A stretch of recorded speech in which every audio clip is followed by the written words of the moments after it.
കദളിക്കുലയുടെ പാകം നോക്കാൻ.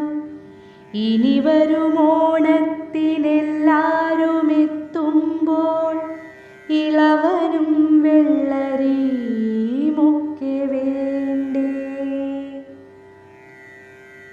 എവിടേക്കു പോകുവാൻ മുത്തച്ഛൻ നമ്മെ വിട്ടെവിടേക്കു പോവാനാണല്ലേ ഉണ്ണി?